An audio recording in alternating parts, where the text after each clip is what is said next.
Dit is byna weer tyd om saam te klets en vandag gesels ons met Brian Jafta, president van Ganja Users of Namibia en die Rastafari United Front. Hy is laasweek vrygestel na hy sy straf uitgedien het op klagte van besit van dagga, maar gaan nog voort met sy grondwetlike uitdaging teen die wet wat dagga besit kriminaliseer. Baie dankie, kom klets saam.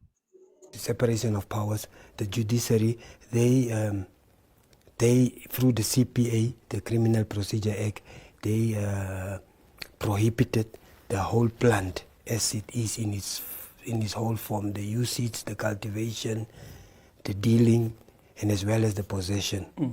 So we feel like these two institutes, they contradict each other.